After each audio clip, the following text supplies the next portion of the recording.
Hey there. We are the History Buffoons. Hey, we said it right away. Well done. I'm Kate. And I'm Bradley.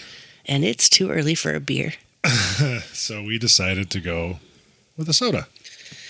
We're not going to say which ones, though. Doesn't really matter, does it? I am having a Sprite. Okay, we're just saying it. And I'm having Mountain Dew Zero Baja Blast. So. No, it's 1 o'clock in the afternoon. And we've recorded this early before, haven't we? Maybe Yes. at 2 o'clock? Yeah, we've recorded this early before. But neither of us are feeling the beer, so we went with soda. Let me give you a little taste test here. Oh, this one is quite refreshing. How is the bubble consistency? Is it? It's actually pretty excellent. Excellent, good. Yeah, so I'm still recovering from my cold, so it feels really great on the throat. Sure. I can taste like a nice citrusy underlayer, like a lemon lime. Oh, really? Yeah, yeah. I really like it. I wonder if it's natural or artificial. Well, it does say 100% natural flavors. Oh, good, because that artificial stuff, it's just not good for you. Yeah, and there's no caffeine, which I just took a nap. So, yeah. I do have a coffee with me as well. Thank goodness. I believe our soda talk has gone on too long. So we should maybe, I don't know, move on. Okay, Yeah. well, I've got a question for you. What question do you have for me today, Kate? What did you want to be when you grew up? Well, Elementary, middle school, high school. What did you want to be? I always wanted to be a musician. Yeah. Which I believe I mentioned a couple ago. Mm-hmm. My plan B, because that was my plan A. Yeah, that's right. I always wanted to be a musician, though, but I guess I didn't really think of anything else specific. Like, I never said, I want to be a doctor. I never wanted to be a doctor. Thank God for people not being in my care that way. But, no, I just probably always wanted to be a musician, and, well, that didn't pan out. So, I should say a professional musician. I'm technically a musician. I can play music, but if you ask a lot of people would say drums aren't that. So, whatever. But you're I keep the rhythm, yo. Yeah, you are. Keep you the do, beat. yeah. Lay down some sick beats. Not really. But I like playing. I need to play again. It's been a while. So. I wanted to be a vet. Did you? Yeah. Yeah.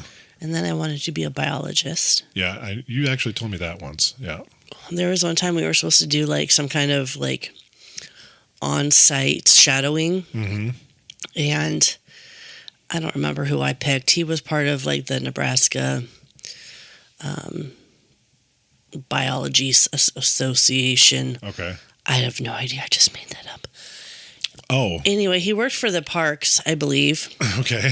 And he drove me out into the wild, and together we counted how many cranes we could see. Okay. He had to do some kind of census. Sure.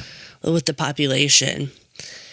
And all I remember thinking is, I am motion sick from his driving. Jeez, that's the worst. And you do get motion sick from certain driving roads. Yes. If they're windy, whatever. So I've witnessed that firsthand. Yes. So I was so motion sick, but that sucks. I didn't say anything, and I just pretended to count. So the census for the crane that year is probably not accurate. It's probably a little off. That's funny. Wow. Well done. But no, I know how you get sometimes in cars. Mm-hmm. So, yeah, I'm not surprised at that. Well, there is one career that is kind of a big deal, big feat to become. Sure. And that is an astronaut. Yeah, I can imagine there's a lot that goes into becoming an astronaut. And we're going to talk about that. Ooh, are we talking about someone specific? No, yes, yeah, no. Yeah, no, yeah. No. Okay, fair enough. So if you recall, because you're this old. No, you're not this old. Wow. You might not even be an idea in your parents' brain at this point. But Apollo 11, Yeah. the crew of 3 landed on the moon, Yeah. July 20th, 1969. That was 10 years before I was born. I definitely was not even a thought in my parents' brain. So, I think it would be so cool to have witnessed that on TV, though. my mom and dad have told me about it, like them watching it and everything from when it happened. Mm-hmm. Yeah, I mean, because my dad would have been 27 at Yeah. the time. So, yeah, it would have been really something to see. Yeah, most definitely. Can you name the 3 astronauts? Oh. I think you can get 2 out of the 3. Yeah, and of course now I'm like center stage fright here going. Buzz Aldrin That is one, yes. and Neil Armstrong. Yes. And I always forget the third. Because he technically didn't go out on the moon, he right? stayed in the Right. shuttle, right. So you've got Commander Neil Armstrong, Yeah. Lunar Module Pilot Edwin Buzz E. Aldrin Jr., Yeah. and then Command Modular Pilot Michael Collins. That's right. Yeah, Michael Collins. I always forget his name. Sorry, Michael. Yeah, poor guy. I almost wish, I wonder if he, regrets not being able to go out there. I mean, you would think so, because Yeah, you always hear about Buzz and Neil, yeah. but And nobody remembers poor Michael. poor Michael. Some people do, I'm sure. I would hope so. But yeah, I mean, I don't know if he ever regretted not actually doing it, but And maybe he wasn't supposed to anyway, but well, yeah, because he had to stay back and monitor and man the yeah, module. So yeah. yeah, I wonder if he was like, "You can't get off here." This He is not probably your looked out the stop. window and be like, guys, bring me some moon dust. I'd really like some moon dust to bring home to the wife. He looks like a dog with his head sticking out. With his round domed helmet on. Okay, this got weird. This Okay. got a little weird. So Neil Armstrong actually had a love of flying at the age of 2, starting at the age of 2. What? Yeah. His father took him to the Cleveland air races. Okay. And then when he was 5 or 6, he experienced his first airplane flight in Warren, Ohio. Okay. And when he and his father took a ride in the Ford Trimotor. So that was the plane that they rode in. Okay. The Ford Trimotor. Gotcha. They were also known as the Tin Goose, but they held between 12 to 18 to 25 passengers, depending on the type so of class. it was kind of on the smaller side. Yes, it was very Okay. small. So that was his first love of flying. Sure. So I'm going to kind of tell you a little bit about how Neil Armstrong, Buzz, and Michael all became astronauts. Okay. And then we're going to go into what kind of training they would have had to go through. Sure. And then what it would look like today. Okay. Okay? Awesome. Okay, so in 1944, while Armstrong was still in school, he actually started taking flying lessons. Wow. And he got his student pilot's license at 16 before he even got his driver's license. That's crazy. Yeah. Jeez. Wow. So he went on to Purdue University Oh, okay. on a naval scholarship, Sure. and he studied aeronautical engineering. Nice. Okay. So as part of this particular scholarship, applicants committed to 2 years of study, followed by 2 years of flight training, Okay. and 1 year of service as an aviator in the U.S. Navy. I was going to ask if that was something they had to do. Okay. And then completion of the final 2 years of their bachelor's degree. Oh, wow. Okay. So, they would have to go through all that and then go back to And get their finish bachelor's. it, which I guess makes sense because you need to learn your shit. Yeah. So, okay. So he got, on-hand experience, not just in the classroom. No, which is awesome because especially when you're piloting something or whatever, I mean, you need some actual experience, not just reading it in a book. Right. So, the Navy called him up to be trained as a fighter pilot in Okay. Florida. nice. And his college studies were kind of interrupted by the Korean War. Oh, sure. Okay. So during the war, Armstrong flew 78 combat missions Oh, really? with a total of 121 hours in the air. During the war? Mm-hmm. I didn't know that he even. I mean, it makes sense. Went into the war? Yeah, I never even heard that about them. Wow. Yeah. Okay. So his aircraft, the F-9F Panther jet, was one of the first jet fighters to launch from a carrier. Oh, really? Mm-hmm. That'd be freaky. Yeah. Like, I hope this really takes off, or else I'm going into the water. Nosedive, literally. Yeah, that would be bad. Literally. Wow. After his service in the Navy, he then went back to Purdue. Yep, because he had to. Finished his college degree. Yeah. And Armstrong went to work for the National Advisory Committee for Aeronautics, NACA, which is now NASA. Yeah, NASA, the National Aeronautics and Space Administration. Yeah. And that was in 1958. Okay. So he worked as a test pilot for 7 years. Oh, wow. Mm-hmm. And he flew over 200 different types of aircraft. Holy crap. I didn't even know there was that many. I mean, I guess there's a lot of variation, so I mean, I wouldn't have guessed that number. No. That's a lot of different aircrafts. Holy crap. I mean, this Tin Goose has the pilot on the right side, but this Tin Goose has the pilot on the left side. Does that mean he flew two different types of Tin Goose, or was it just one? See, that's a great question. I wonder, because if it's the same makeup, it's just the inner workings are a little different. Is it different? I don't know. Is it different? What is actually 200 different aircraft? That is the question, folks. Yeah, let's not find out right now. In 1962, he was chosen for NASA's astronaut training program. Okay.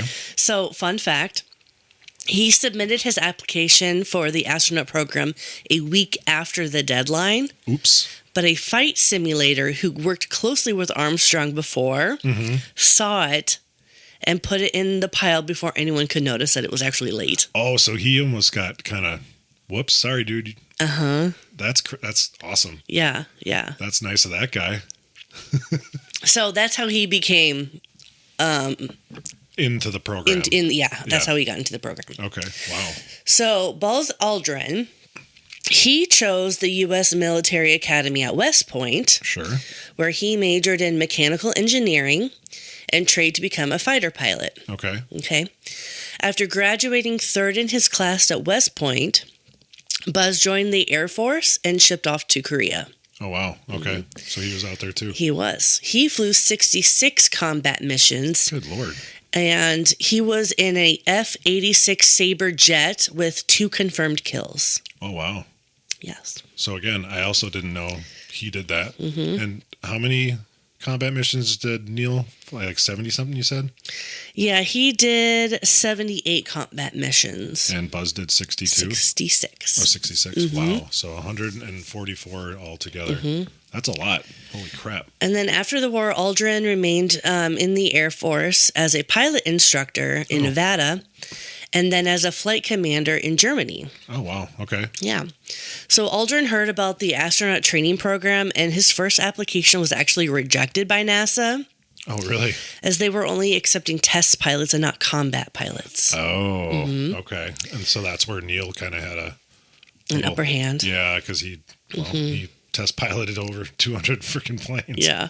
All right. So, a mechanical engineer by training, he was closely following the progress towards manned spaceflight. Sure. And knew the challenges. And one of the biggest unknowns was how to dock or connect 2 orbiting spacecraft racing thousands of miles per hour through space. Right. So that's exactly what Aldrin actually decided to figure out. Sure. That's smart. Yeah. So in 1963, Aldrin graduated from the Massachusetts Institute of Technology, MIT. Yep. He had a PhD Jesus. in aeronautics. I really feel insignificant in this world right now. His doctoral thesis was titled Line of Sight Guidance Techniques for Manned Orbital Rendezvous. Isn't it kind of funny that it was a doctoral? Because they were docking? Boom, boom. Sorry, that was weak. I apologize on that one. It wasn't terrible. It wasn't great. But it contained a blueprint for piloting and docking the orbital spacecraft, essentially what NASA was still trying to figure out. Wow, that's impressive. Yeah. So the dedication of his thesis was quote, in the hopes that this work may in some way contribute to their exploration of space. This is dedicated to the crew members of this country's present and future manned space programs. If only I could join them in their exciting endeavors, end quote. Wow. Well done. Yeah. So Aldrin initially applied to join the astronaut corps when NASA's astronaut group 2 was selected in 1962. Okay. And he was rejected at that point. Sure. A year later, in 1963, NASA announced another round of selections. Oh. And this time, the requirement was either a test pilot experience or 1,000 hours of flying time in a jet aircraft. And he would have had that with all of his. He had over missions. 2,500 hours of flying time, and 2,200 of those were in jets. Jesus. Yeah. That's a lot. Yeah.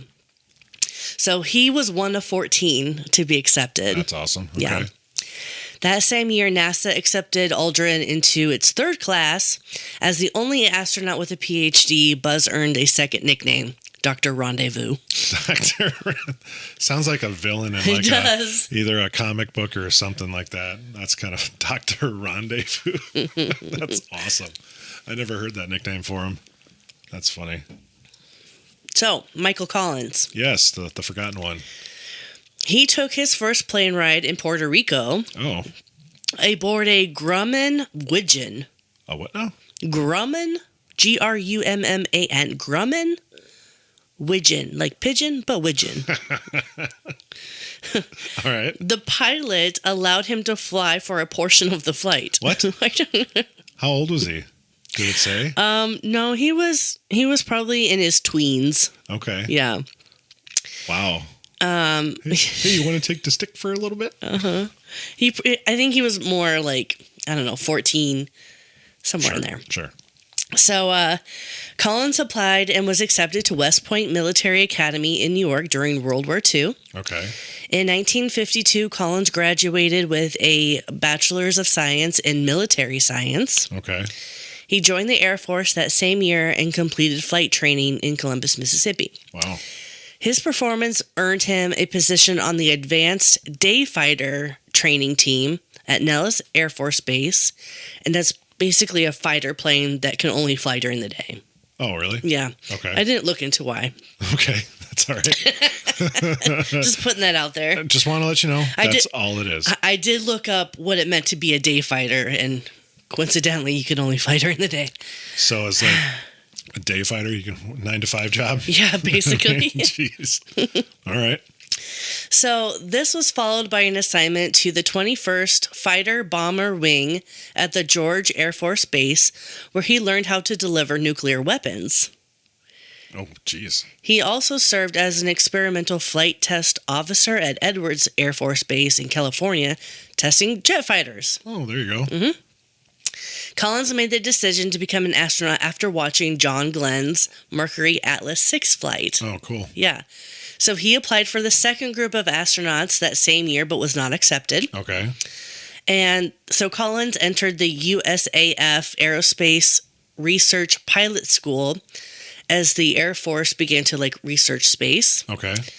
That year, NASA once again called for astronaut applications, and Collins was more prepared. Sure. And in 1963, same as Buzz. Yeah, I was going to ask if that was the same class. Okay. He was chosen by NASA to be a part of the third group of astronauts. So he was, Buzz and him were 2 of the 14. Okay. By this time, Collins had flown over 3,000 hours. Jeez. And 27 of those were in jet aircrafts. Jesus Christ, that's a lot. Whew. You okay there? Yeah. So right. You're accepted now. Yeah, so they're in the program. So now what? Let's train you. There are 5 objectives. Oh, dear. Okay. Basic training. Yeah. Advanced training. Okay. Mission-specific training. Sure. Onboard training. Okay. And proficiency maintenance training. Well, I mean, that makes sense. You are going to hear the word training a lot. Do not do a drinking game. Do not do a drinking game, okay? Okay. You will probably die. We don't want that. Yeah, we don't need Al to get alcohol poisoning. No, Al, put it down. So, in basic training, they learn medicine, Okay. language, robotics, Oh. I have a typo. It says eyelidding, but I think it's meant piloting. Robotic piloting. Oh, dear. Okay. Space system engineering. Okay. The organization of space systems. Okay. Like, did Mercury come before Venus or after Venus? No, I it's really probably don't more think in depth than that. Yeah, I'm pretty sure it is. And then aerospace engineering. Okay. In advanced training and mission-specific training, they learn about the operation of specific systems and skills required with their assigned positions in a space mission. Okay. Okay. The mission-specific training and onboard training is usually around 18 months for the space shuttle and the International Space Station crews. Okay. Okay. Proficiency maintenance trainings helps the crew members maintain a level of performance and extravehicular activity, which is also called spacewalking, Spacewalking. Okay. robotics, language, diving, and flight training. Oh, Okay. all right. Sure. Okay. So what other kind of trainings? There's physical trainings, right? Sure. So astronauts undergo intense physical training, including running, swimming, weightlifting. They need to maintain like a peak physical condition. I would imagine because you got to be prepared for being out there. Yes. Yeah. They train in centrifuges Wow. to withstand the high G-forces experienced during launch and re-entry. Makes sense. Yeah. And then they have extensive water survival training, and including practicing escaping from aircraft in water and surviving in harsh conditions. Is that because that's where they usually landed the space modules and all that? Yep. Okay. So then you've got technical training. Sure. Astronauts learn about the intricate details of the spacecraft they would be flying, including propulsion. Propulsion. That's the one. Systems, life support systems, and navigation systems. Yeah. I mean, I would imagine have to know all that because it's just going to be them out there. And if something goes wrong, they have to figure it out. They're the ones. You can't call a plumber. I mean, they had communication with, Houston, we have a problem, all that. But, yeah, they're the ones doing the work. So that totally makes sense. They are the plumber. They're the electrician. It's like, Buzz, get the plunger. So they were trained in mission planning, emergency procedures, and in-flight problem solving. All right. And they used advanced simulators to practice flying their spacecraft, docking maneuvers, and lunar landing procedures. Okay. So they use a little bit of virtual reality. Oh. Yeah. So then they go on to scientific training. Oh, dear. They are trained to conduct scientific experiments in space, such as collecting geological samples and studying the Earth's atmosphere. Okay. They receive medical training to handle emergencies and monitor their own health during space flight. Sure. And they undergo psychological training to manage stress and anxiety, especially during critical mission phases. Okay. They train in effective communication and teamwork, essential for mission success. Ooh. And they are trained in survival techniques for various scenarios, including desert, jungle, and water survival. Oh, really? Mm-hmm. In case they run into any of those out in space? Yep, that's right. And we don't know if there's a jungle out there. I mean, we don't know what the other side of the moon looks like. It's dark. And then some astronauts, particularly those in like international missions, also receive language training. Okay. So today, you must be a U.S. citizen. Oh, really? Mm-hmm. Okay. You have to have a master's degree in a STEM field. Do you know what STEM means? No. It is basically science, technology, engineering, or mathematics. That's what that means. Sure, that makes sense. And I've never heard of STEM until like my niece and nephew were kind of in the middle school, high school age. Sure. And they were talking about like STEM experiments and stuff. I was like, I have no idea what that means. And that's all it means. Yeah, I guess. Okay. So they could have a master's degree in engineering, biological science, physical science, computer science, or mathematics from an accredited institution. Mm-hmm. Okay. They have to have a minimum of 3 years of related professional experience obtained after degree completion, or 1,000 hours of pilot in command. Okay. Hours, with at least 850 of those hours in high performance jet aircraft for pilots. Wow. So basically, from what I can understand, if you want to be an astronaut, you have to basically go into the military these days, because most likely that's how you're going to get all your experience especially in the flying. Okay. Yeah. So for medical doctors, time in residency can count towards experience and must be completed by June 2025 if you want to apply. Just in case. Just so you know. And you have to be able to successfully complete the NASA long duration flight astronaut physical. Okay. I would imagine that's probably pretty intense. Yes. The master's degree requirement can also be met by 2 years of work towards a doctoral program in a related science, technology, engineering, or math field. Okay. Completed Doctor of Medicine, osteopathic medicine, or related medical degree. Completion of a nationally recognized test pilot school program. Okay. Astronaut candidates must also have skills in leadership, teamwork, and communication. Sure. And that's it. Oh. And nothing else. That's all. That is all. That's all you need to know. All right. Jeez, that was great. So NASA's Astronaut Selection Board reviews the applications and assesses each candidate's qualifications. Sure. The board then invites a small group of the most highly qualified candidates for interviews at NASA's Johnson Space Center in Houston, Texas. Yeah. Of those interviewed, about half are invited back for second interviews. Okay. And then from that group, NASA's new astronaut candidates are selected. Oh, okay. They report for training at Johnson and spend the next 2 years learning basic astronaut skills like spacewalking, operating the space station, flying T-38 jet planes, and controlling robotic arms. Wow, 2 years. Mm-hmm. There is no age restriction in the program. Oh, really? I was going to ask that. Okay.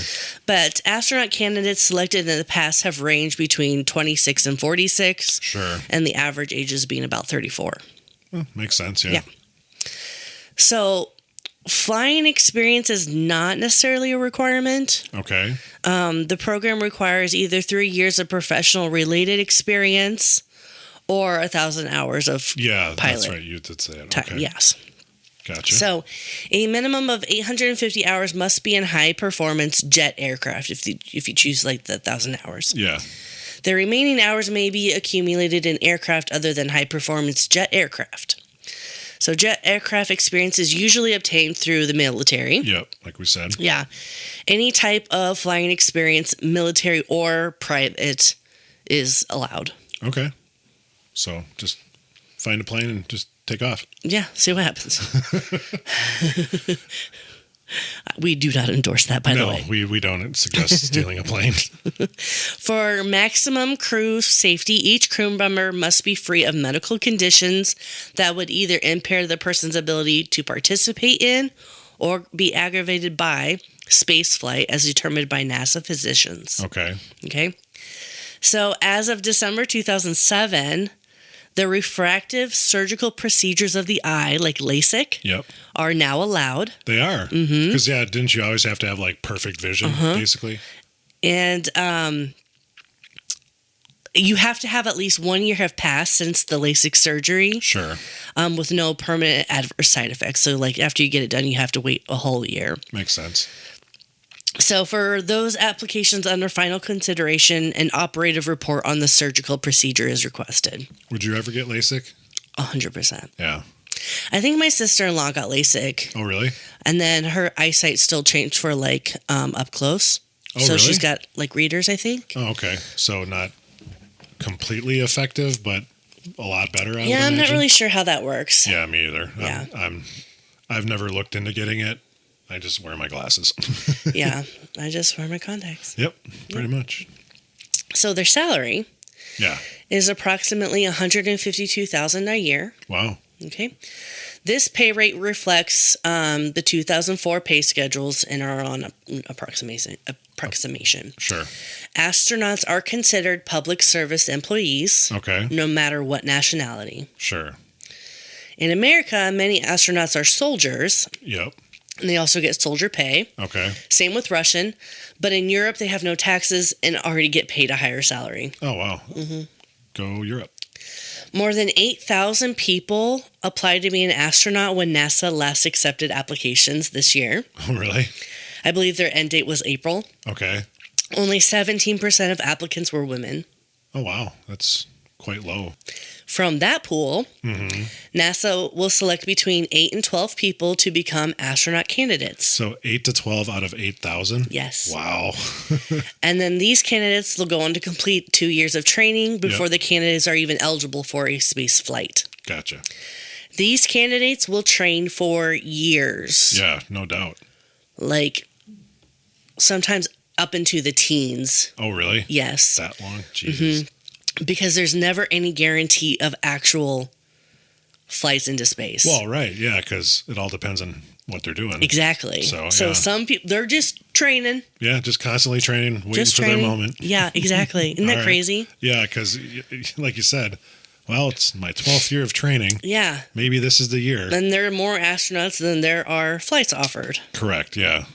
And I would imagine you have to qualify for those specific flights, even from the pool of astronauts, right? Perhaps. Perhaps. Okay. But they're all like, they all get the mission specific training. So, True, yeah. That's a good point. yeah. Yep. So the current available space. Hold on. Hold, please. This is what I read. The current available space in space is on the International Space Station. It's a lot of space. So that is only a crew of 6. On the ISS? Yes. Really? Yes. Okay. And you stay there for approximately 6 months Wow. before another team is like set up to relieve you. For sure. Yeah. So one particular astronaut said he was one applicant of 8,500, Okay. and 1,000 of them were chosen to come to Germany. I think he's Belgian. Gotcha. They spent one day of doing lots of very long computer-based tests. Okay. Math, physics, mechanics, English, spatial awareness, and psychological testing. Yeah. Stage 2 was more about teamwork and communication skills. Yeah. They were interviewed by psychologists to see if you had the right character. Okay. The term interrogation was What? mentioned in the video I watched by this Really? guy. Yeah. Oh, dear. It has also been said that the tests are so hard that you feel like you never actually get to the end. Right. So once in space on the International Space Station, there are 4 laboratories. So you have to be a scientist as well Sure. as an engineer for maintenance and repairs. Okay. You literally have to do everything. Yeah, no, it sounds like it because, again, small crew. Yeah. You're up there. You have to learn each station's components inside and out. Sure. They also go through the rigorous emergency plans training, survival training, and they even go through like simulated death on the ISS. Oh, wow. Yeah. I mean, what happens if somebody dies up there? Yeah, you have to take care of it. Yeah. So, They also work inside the station in spacesuits, sure. and they work outside the station in spacesuits by working in pools, Okay. which simulate weightlessness. Gotcha. So here they experience what it would be like to spacewalk by doing like the diving training. Sure. Which means they also have to have their diver's certificate. Oh, I suppose, yeah. Yes. Didn't even think of that. You always see, like, in movies where if there's anything about astronauts where they're in that giant pool in their suits, so. Yeah, they have to have their diving certificates too. That's funny. Their resume is impressive. Well, yeah, I mean, it goes on for a while. Do you think Howard Wolowitz had all of that in Big Bang Theory? You know, it's funny. I was just thinking about Howard Wolowitz, too, in that little stretch of episodes, but I'm going to go with no. Hard no. They probably didn't do the research. Nope. So they also explored caves to help strengthen teamwork. Really? Mm-hmm. That seems kind of a random one, but okay. So then you need a pilot's license as well. Of course. You'd fly something like a Cessna and then perhaps later a Boeing 737. Okay. And then they also had to learn a degree of Russian. Really? It's the second official language on board the ISS. Well, yeah, I guess that makes sense. Okay. Some astronauts from certain areas of the world end up studying up to like 4 languages to become an astronaut. That's crazy. So the Belgian astronaut that I mentioned earlier, yeah. he was one of 8,500. He was born speaking Flemish, which is a Dutch language. Yeah. And then to become an officer in the military, he had to learn French. Sure. To become a pilot, he needed to learn English. Okay. And to become an astronaut, he had to learn Russian. That's crazy. So you can speak 4 languages. Yeah. That's impressive. I can barely speak 1. Yeah. Same. I know.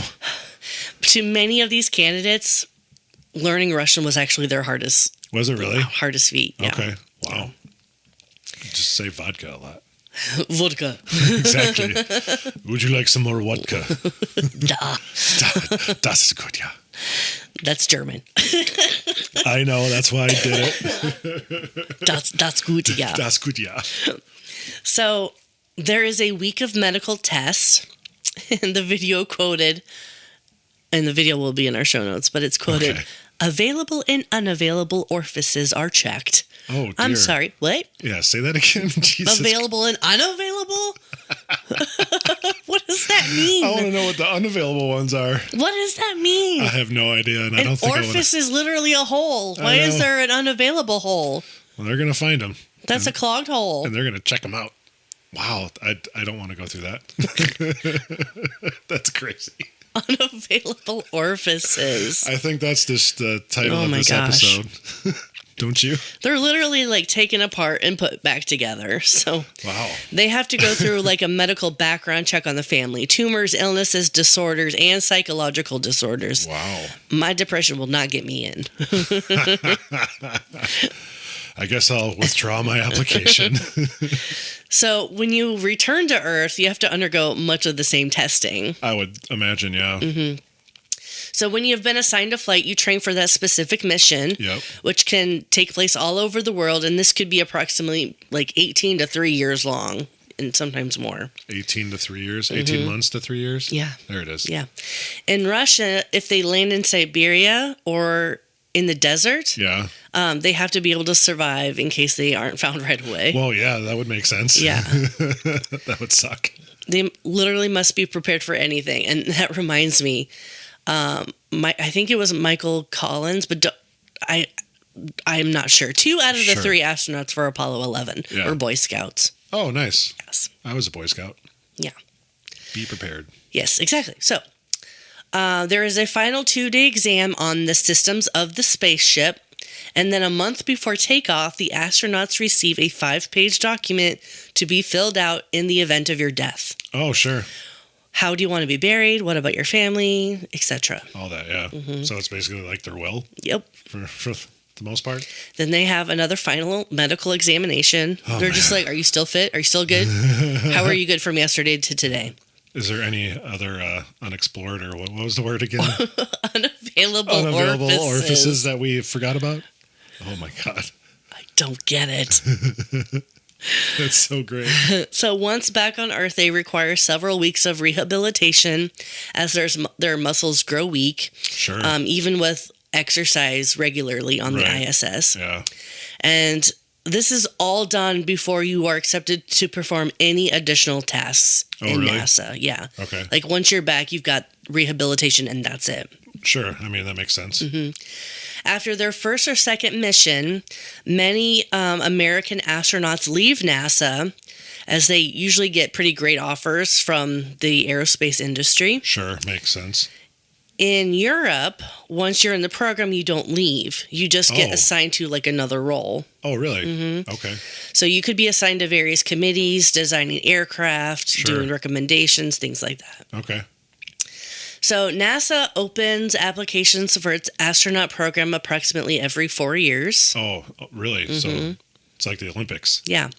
So currently, today, Yeah. there are 48 active NASA astronauts. Wow, that's it, huh? Yeah. That's crazy. 360 total since 1959. I would have figured the number would be a lot larger, but Yeah. I mean, with what you say they accept, I guess that makes sense.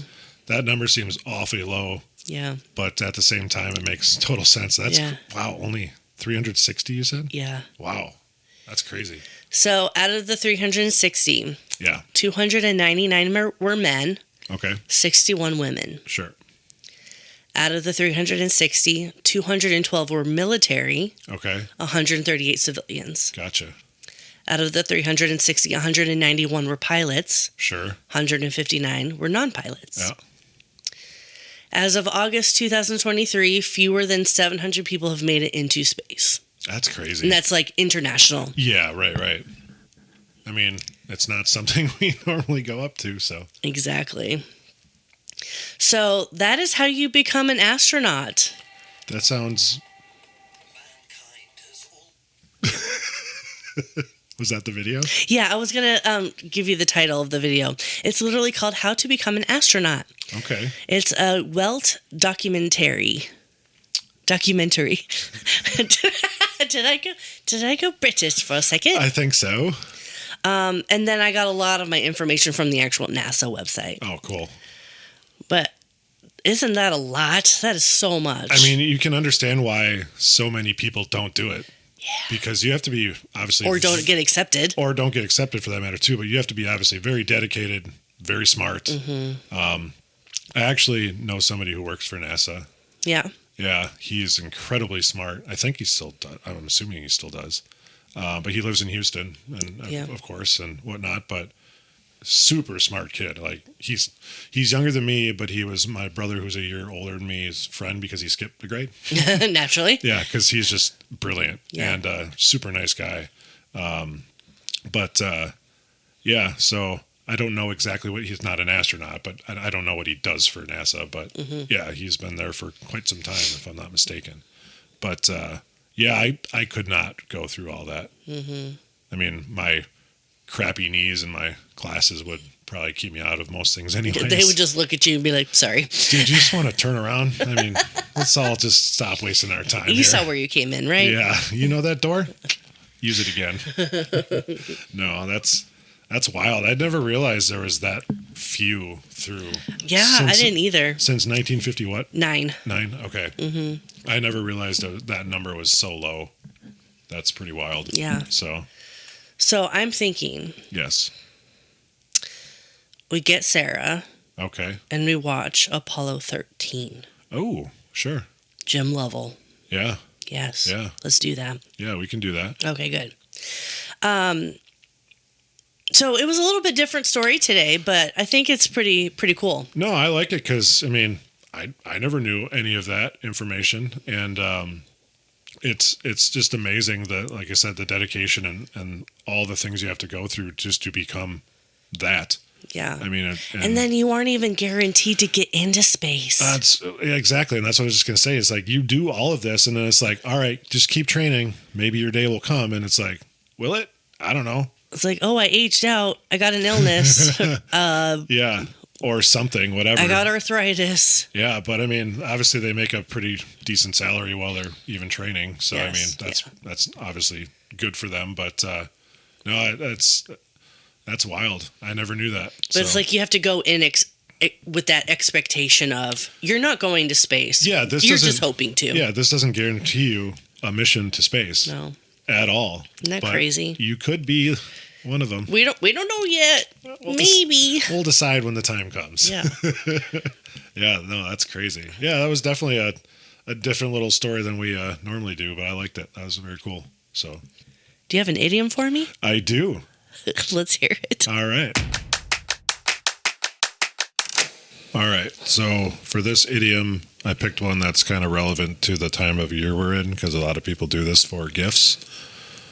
But it's called white elephant, which is the idiom white elephant refers to something that is difficult to get rid of and is more expensive to maintain than it is useful, which I think it's kind of morphed out of that for the most part. So what would... Hi, Bonnie.